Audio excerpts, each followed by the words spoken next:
오늘부터 9월 한 달 동안은 창세기에 나타난 형제들의 이야기를 전해보려고 합니다. 가인과 아벨, 이삭과 이스마엘, 에서와 야곱, 그리고 요셉과 그의 형제들에 대한 이야기입니다. 창세기를 여러 번 설교를 했었기 때문에 겹쳐있는 말씀들이 많긴 하지만 형제들의 이야기를 4번 연속 읽으면서 함께 연결해서 읽는 연습 한번 해보려고 하고 있습니다. 오늘은 맨 처음 가인과 아벨에 대한 말씀을 전하도록 하겠습니다. 창세기는 인류의 여러 가지 기원들, 시작에 대한 이야기들을 다루고 있습니다. 그리하여 창조의 이야기, 인간의 시작에 대한 이야기, 또 타락에 대한 이야기, 형제에 대한 이야기, 가족에 대한 이야기들을 두루 다루고 있습니다. 이것은 단지 하나의 사건으로 이렇게 끊어져 있는 것으로 볼 수만은 없고 이 이야기들이 여러 가지 연결되어 있고 창조 때부터 우리에게까지 지금 그리고 우리의 삶까지 연결되어 있다. 그래서 창조의 이야기지만 우리의 이야기로 읽어야 한다. 이렇게 생각합니다. 그러니 창조의 이야기 가운데서 창세기의 이야기 가운데서 형제들의 이야기, 가족들의 이야기를 읽으면서 단지 그들만의 이야기라고 생각하지 말고 성경의 기준 하나를 잘 잡고 이 말씀을 살펴보고 또 나는 어떻게 삶을 살아가고 있는가를 한번 둘러보는 시간들 한 달 동안 되었으면 좋겠습니다. 오늘 우리가 읽은 성경의 내용은 간단히 설명하자면 이렇습니다. 3장에서 에덴 동산에서 아담과 하와는 추방되었습니다. 추방된 가족은 더 이상 희망이 없는 것처럼 일견 보였지만 하나님께서는 그들을 내어 쫓으시면서 그들을 그냥 외면하지 않으시고 가죽 옷을 지어 입히시면서 어쨌든 이 사람들에 대한 애정과 그들에 대한 마지막에 하나의 희망, 기대들을 드러내고 있습니다. 그리고 흔히 말하는 이 에덴의 동쪽에서 그들은 희망이 없을 것 같은 쫓겨남이었지만 희망을 가질 수 있는 삶이 시작됩니다. 물론 그 희망의 원인이 하나님이시지만 오늘 성경 말씀에 시작하자 그들이 아이를 가졌다 성경이 이렇게 기록하고 있습니다. 첫 번째 아이의 이름은 가인, 그리고 얼마 지나지 않아 그의 동생이 태어납니다. 시간이 지나고 아이들이 성장했다 성경이 나와 있고 이 자녀들이 어찌됐든 다른 성향, 다른 방식으로 자란다는 것을 성경은 보여줍니다. 첫 번째 나와 있기로는 첫 번째 아이는 농사일을 했고 두 번째는 목축업을 했던 것 같습니다. 에덴에서는 하나님과의 만남이 일상입니다. 하나님과 대화하였고 숲풀 가운데 동산 가운데 거니시는 하나님을 아담과 하와는 일상적으로 만났습니다. 그리하여 그 만남에서는 죄와 회개의 시간이 존재하지 않습니다. 그런데 그곳을 떠난 사람들은 하나님을 만나기 위하여 무엇인가 제도가 필요합니다. 그리하여 이들은 하나님과의 만남의 시간, 자신을 돌아봄을 위하여 제사라는 형태를 가지고 하나님을 만나고 있습니다. 그런데 문제가 생겼습니다. 두 사람이 하나님께 제물을 드렸는데 하나님께서 아벨의 제물만 받으신 것입니다. 성경은 정확한 이유를 설명해 주지 않아요. 왜 동생의 제물만을 받았는지를 일일이 설명해 주면 좋겠는데 설명해 주지 않습니다. 그리하여 화가 난 형은 동생을 죽이고 하나님은 이에 대해서 추궁하는 장면이 성경 가운데 나와 있습니다. 결국 형은 이 추궁을 이기지 못하고 그곳을 떠나게 되고 이후의 인간들의 이야기는 행복이라는 말보다는 좌절, 타락, 괴로움이라는 이야기로 진행된다고 생각하면 오히려 더 좋을 것 같습니다. 이 이야기에 대한 해석들은 굉장히 다양하게 많이 나와 있습니다. 이 해석만 가지고도 몇 줄을 계속 반복할 수 있다 생각합니다. 저도 나름의 해석을 가지고 있고 저는 이 본문을 오랫동안 해석할 때 이 농사와 목축이라는 패턴이 굉장히 중요하다. 저 나름의 이런 생각을 가지고 여전히 그런 생각으로 이 본문을 해석하고 있습니다. 물론 오늘은 약간 다른 방식이지만 히브리서 같은 성경을 우리들이 보면 거기서는 믿음이라는 주제로 해석을 합니다. 믿음으로 가인보다 아벨이 더 나은 제사를 드렸다는 것입니다. 몇 년 전에 나온 유대인 학자 한 명은 하나님께서는 농사라는 정해진 틀보다 목축이라는 새로운 틀, 어찌 보면 당시 시대의 가장 기본적인 틀과 벗어나는 틀을 더 좋아하신다라는 해석도 했습니다. 그러나 생각해보면 하나님은 처음부터 아담과 하와를 에덴 동산에서 동산을 키우도록, 동산을 가꾸도록 부르셨지 않습니까? 목축을 더 사랑한다. 이거 약간 애매한 이야기인 것 같습니다. 그런데 가장 우리가 알고 있는 전형적인 해석은 무엇입니까? 첫 번째 것을 드린 아벨에 대한 하나님의 제물을 받으심. 보통은 이와 같은 방식으로 진행된다 말할 수 있습니다. 그런데 이 첫 번째 것을 드리는 것은 출애굽 이후에 나오는 전통입니다. 그 이전까지는 창세기의 대부분의 이야기는 첫 번째가 하나님의 부르심을 받지 못했어요. 오히려 둘째들이 부르심, 아니면 밑에 있는 아이들이 부르심을 더 받았다는 것을 생각해 보자면 꼭 첫 번째가 옳으냐, 여러 가지 생각해 볼 필요가 있는 것 같습니다. 이런저런 해석들이 있는데 오늘은 이 해석을 하려고 하는 것이 아니기 때문에 우리는 오늘은 다른 방식으로 이 본문을 한번 읽어보려고 합니다. 처음으로 돌아가서 1절에서 하와는 임신하여 가인을 낳고 뭐라고 이야기하냐면 내가 여호와로 말미암아 등남하였다 이야기를 합니다. 여러 가지 표현들을 할 수 있지만 주님과 함께 협력해서 아이를 얻었다 이렇게 이야기를 합니다. 그런데 이 등남이라는 표현이 남자아이를 낳았다라고 말할 수 있는데 원어의 표현에 따르면 남자를 낳았다 이렇게 표현하는 것이 맞습니다. 에덴 동산으로부터의 추방이 아담과 하와를 굉장히 두렵게 했었던 것 같습니다. 저주받을 것이라는 두려움, 땅에 대한 두려움, 또 출산에 대한 두려움에도 불구하고 그들은 아이를 낳았습니다. 이 아이를 낳았는데 이 아이를 얼마나 소중하게 생각했던지 이 아이를 뭐라고 부르냐면 남자 전체라고 부르는 것입니다. 성경에서 여기는 굉장히 놀라운 지점인데요. 우린 창세기 앞쪽 부분을 읽다 보면 여자가 남자에게서 나왔다는 것을 분명히 알고 있습니다. 그런데 타락 이후에 어떤 생각을 갖고 있었냐면 출산의 과정, 이 아이에 대한 소중함이 굉장히 이들 가족 가운데 컸었던 것 같고 여자에게서 남자가 나왔다라고 아예 표현할 정도였다는 것입니다. 그리고 그것을 하나님이 도왔다 이야기를 합니다. 그리고 땅에서 수고하는 어려움 많은 것이 있을 것이라 생각했지만 이들이 해보니 출산도 노동으로 이룬 수학도 그들이 할 만한 것이었고 그래서 감사를 느낄 수 있는 상황이 그들에게 주어진 것입니다.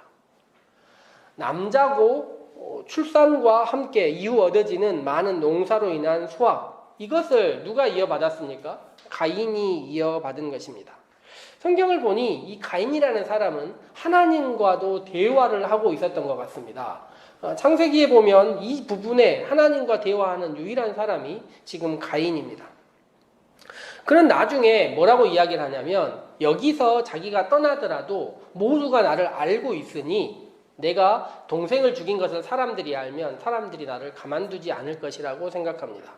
물론 창세기에서 읽으면서 얘들밖에 없는데 밖에 누가 있느냐라고 말하고 성경을 진행할 수도 있지만 그 부분을 떠나서 바라보자면 가인은 자기 주변에 있는 모든 사람이 자기를 알 것이라고 생각하고 살고 있었던 것입니다. 가인의 자의식, 자기중심적이고 자기를 굉장히 크게 보는 자의식을 우리들은 알 수 있습니다. 오늘 성경 가운데 5절 말씀을 보면 이렇게 나와 있습니다. 4절과 5절을 보면 여호와께서 아벨과 그의 제물은 받으셨으나 가인과 그의 제물은 받지 아니하셨다라고 적혀 있습니다. 이게 이제 번역에 따라서 받으셨다는 말을 어떻게 생각해야 되느냐의 말이 많은데 다른 번역본 가운데서 이렇게 번역하는 번역본들이 저는 약간 더 신뢰가 갑니다. 받으셨다라는 말을 하나님께서 쳐다보았다라고 번역해 놓은 책들이 있습니다.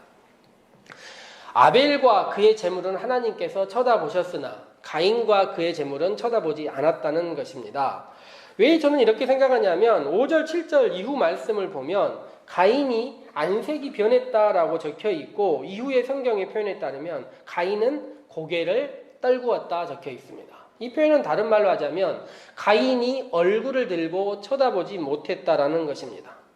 오히려 하나님이 그의 재물을 쳐다보지 않으셨는데 가인은 그것에 대한 반발 심리로 어떻게 하냐면 자기가 고개를 떨어뜨리고 그가 하나님을 보지 않으려고 합니다.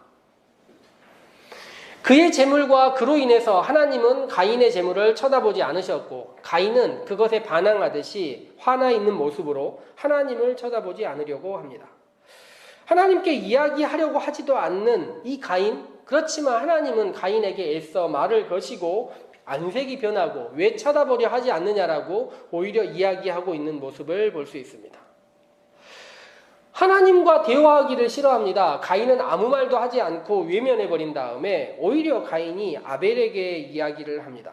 무슨 말을 했는지 성경은 우리의 상상 속으로 남겨두고 아무 말도 하지 않습니다. 그리고 가인은 아벨을 불러들여서 다른 일을 합니다. 들에 있을 때라고 적혀 있는데 오늘 우리의 주보를 보시면 마르크 샤갈이 참 기가 막힌 묘사를 해두었습니다. 이 가인과 아벨에 대한 이야기인데 어찌 보면 너무 원시적이고 어찌 보면 인간의 본성의 민낯을 드러내 있듯이 두 사람의 모습을 살색의 모습으로 드러내서 보여준 것입니다. 순수하게 형의 부름에 응답하는 아벨, 그리고 이후로 수없이 많은 아벨들, 목소리 없는 자들의 죽음을 우리들은 잘 알고 있습니다. 성경에 보니 아벨은 사라져버렸고 죽은 자는 말이 없습니다. 성경의 많은 인물들이 아벨에 대해서 이야기를 하는데 저는 신약 성경에서 예수님께서 바리새인에 대해서 이야기를 하다가요, 갑자기 아벨에 대한 이야기를 합니다. 바리새인들, 니네가 죽인 사람들 가운데 이 아벨의 피로부터 사가랴의 피까지 이렇게 이어졌다 이야기를 하는 것입니다. 그렇게 아벨은 사라져버렸습니다. 아벨의 이름의 뜻이 보통 두 가지인데 숨처럼 공기, 숨 이렇게 설명할 수가 있고 다른 표현으로는 지키다라는 표현 두 가지를 가지고 있습니다. 첫 번째 표현은 날아가 버렸고 아벨은 사라져 버렸습니다. 그리고 이제 가인의 이야기만 남아 있습니다. 하나님은 가인에게 이야기합니다. 내 아우, 내 형제가 어디 있냐 물어봅니다. 창세기 4장 앞쪽에 가장 많이 나오는 말은 7번이나 이 형제, 아우라는 말이 반복되고 있습니다. 가인은 하나님께서 어디 있느냐라는 말에 뭐라고 얘기를 하냐면 내가 그를 지키는 사람입니까? 라고 얘기를 합니다. 그런데 아까 이야기하듯이 아벨의 이름의 뜻이 지키는 자입니다. 다른 말로 표현하자면 내가 지키는 자냐 물어보는 것입니다. 내가 아벨이냐 물어보는 것입니다. 왜 나에게 아벨을 묻냐 이야기를 하는 것입니다. 슬프게도 가인은 자신의 상황을 모르고 있습니다. 처음 제물을 드리는 이 예배와 같은 형식에서 다른 아픔들이 반복되고 더 큰 어려움들이 넘쳐나고 있는데 그 어려움에 대해서 무슨 문제인지를 잘 모르고 있는 것입니다. 저는 창세기 4장을 읽다가 누가복음 18장에서 성전에서 기도하는 두 사람의 이야기를 생각했습니다. 예수님께서 비유 가운데 설명하시기를 성전에 두 사람이 올라가서 기도를 했다는 것입니다. 먼저 한 사람은 바리새인, 다른 한 사람은 세리입니다. 바리새인은 서서 따로 기도합니다. 뭐라고 기도합니까? 저는 저 세리와 다릅니다. 다른 사람들과도 다릅니다. 저는 다른 존재입니다. 저는 일주일에 2번씩 금식하고 소득의 11조도 드립니다. 세리는 한쪽 옆에 서서 뭐라고 기도를 하냐면 눈을 들어 하늘을 쳐다보지를 못하고 있습니다. 그러면서 가슴을 치면서 뭐라고 이야기하냐면 하나님이여 저를 불쌍히 여기소서 저는 죄인입니다 라고 고백하는 것입니다. 예수님은 바리새인들에 대해서 이야기를 하시면서 이 아벨의 피에 대해서 이야기를 하는 것입니다. 그들의 자세를 가인과 같이 바라보고 있다 생각하시는 것입니다.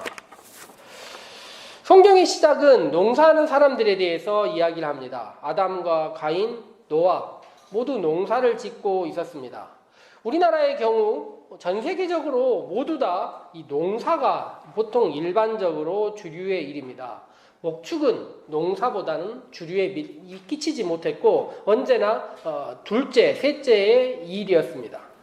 아브라함이 가나안 땅으로 부름받고 유목의 삶이 시작되면서 이 시대가 바뀌는 것입니다. 그러니 첫 시대에는 주도권을 가인이 잡고 있었습니다. 그리고 집에서 천한 일, 누군가 해야 된다면 그 일을 해야 되는 일을 누가 합니까? 아벨이 해야 되는 것입니다. 이 이야기는 사무엘서를 한참 읽어도 알 수 있습니다. 집안에 모두 부름받았을 때 목축이라는 일, 천한 일을 누가 하고 있습니까? 막내가 하고 있는 것입니다. 그러니 첫째가 하는 일, 장남이 하는 일, 그리고 아버지의 일을 이어받은 일, 하나님과 대화하고 있는 사람의 일은 어떤 것을 들고 와도 그는 잘했다 칭찬받을 수 있는 것입니다. 농사를 지어서 그 중에 어떤 것을 들고 와서 하나님께 드리든 가족에게 드리든 모두 그가 잘했다 칭찬하는 것입니다. 반기고 환영합니다. 들고 온 것만으로도 그의 것은 최선이 되는 것입니다. 그렇지만 아벨은 고르고 최선의 것을 다 가지고 와도 이것이 가정과 당시 시대로서 환영받을 수 있을지 알 수 없는 일이 되는 것입니다. 하나님이 원하시는 예배, 하나님이 원하시는 제물은 무엇일까요? 우리가 익숙하게 바라보던 믿음이라는 잣대로 이 말씀을 바라볼 것이 아니라 바리새인과 세리와 같은 형태로 이 본문을 바라보면 예수님이 원하시는 것, 하나님이 원하시는 것을 바라볼 수 있습니다. 가인은 예배 이후에 제물을 드린 다음에 하나님을 보지 않고 동생, 형제, 아우를 부른 다음에 비교 대상을 없애버립니다. 가인과 그의 제물을 받지 않으셨는데, 가인을 보지 않으셨는데 어떻게 생각을 하냐면 아벨을 없애버리면, 비교 대상이 사라져버리면 하나님은 나의 제물을 받을 것이라 생각하는 것입니다. 오늘 성경 4절 5절 말씀에 있는 표현을 보면요, 뭐라고 나와 있냐면 4절 마지막에 보면 여호와께서 아벨과 그의 제물은 받으셨으나 가인과 그의 제물은 받지 않으셨다 적혀 있습니다. 우리들은 많이 성경을 읽으면서 이 제물의 방점을 찍고 바라보는데요, 저는 오히려 이 말씀에서 더 방점은 아벨과 그의 제물에서는 아벨의 방점이 찍혀야 된다 생각하고, 가인과 그의 제물에서는 가인의 방점이 찍혀야 된다 생각하는 것입니다. 하나님께서 원하시는 것은 가인과 아벨이라는 그 존재지, 그가 들고 오는 무엇인가가 하나님이 원하시는 것이 아니라는 것입니다. 예를 들면 최아론과 그의 제물이라고 했을 때, 우리가 예배를 드릴 때 최아론과 그의 예배라고 했을 때 하나님께서 원하시는 것이 뒤쪽이 아니라 우리가 드리는 무엇인가, 우리 존재 자체를 무엇보다 원하신다, 방점을 찍어야 한다 말할 수 있는 것입니다. 사람들은 예배당에, 물질에 혹은 자신들의 많은 것에 의미 부여를 하지만 하나님이 바라보시는 것은 예배를 드리는 그 존재 자체를 먼저 바라보고 있는 것입니다. 더 중요한 것은 그 자신이고 예배자가 누구인지, 어떤 마음으로 하나님을 만나는지가 중요한 것입니다. 이전에 그가 하나님과 어떤 관계였는지, 그가 우리 인간을 대표해서, 남자를 대표해서, 인류를 대표해서 어떤 존재인지, 그것이 중요한 것이 아니고 높은 자리에서 어떤 옷을 입고 있고 높은 지위에서 고개를 들고 하늘을 바라보고 다른 사람들을 내려보는 그런 높은 존재가 중요한 것이 아니라 그가 누구인가, 이것이 하나님이 원하신다는 것입니다. 그리고 그 예배라는 것을 누가 알 수 있을까요? 다른 사람들이 보고 믿음이 있다, 재물이 좋다 평가할 수 있을까요?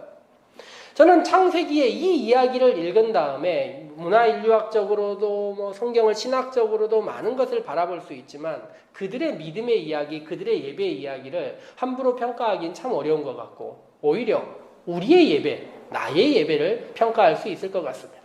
나의 예배를 바라볼 수 있게 해주는 본문이라 말할 수 있는 것입니다.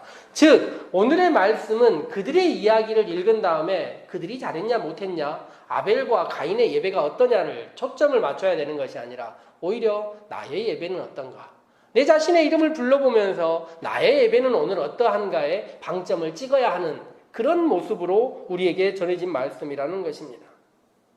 우리는 서로의 예배를 알 수 없습니다. 함께 같은 공간에 있지만 타인의 예배를 평가할 수 없고, 오히려 우리가 유일하게 알 수 있는 것은 말씀을 읽고 있는 나와 내 자신의 예배라 말할 수 있습니다. 오늘 성경 말씀은 형제 간의 갈등으로 보여지고 이후에 많은 살인의 이야기, 그리고 방황의 이야기, 여러 가지들을 이야기가 있지만 하나님과의 올바른 관계 속에서 시작하는 예배를 드린다는 것이 무엇인지 우리에게 알려줍니다. 그 예배가 시작되는, 올바로 시작되는 사람만이 세상 다른 사람들과의 관계도, 그의 지위도, 그 자신의 존재도 올바로 이해할 수 있다, 이렇게 알려주는 것 같습니다. 우리들은 이번 주에 돌아가면 많은 형제, 가족들을 만나고 또 새롭게 낯선 사람들 혹은 이웃들을 만날 수 있을 것입니다. 그들과의 관계에서 제일 중요한 것이 무엇이냐? 하나님과 내가 어떤 관계인가? 나의 예배는 어떠한가? 나는 어떤 존재로 예배하고 있는가? 이것이 가장 기준이 되고 그 존재가 올바로 되었을 때 다른 모든 것이 가능하다, 이렇게 말할 수 있는 것입니다. 함께 기도하시면서 나의 예배는 어떠한가? 나의 말씀을 읽는 방식은 어떠한가? 한번 묵상하고 기도할 수 있는 우리가 되었으면 좋겠습니다.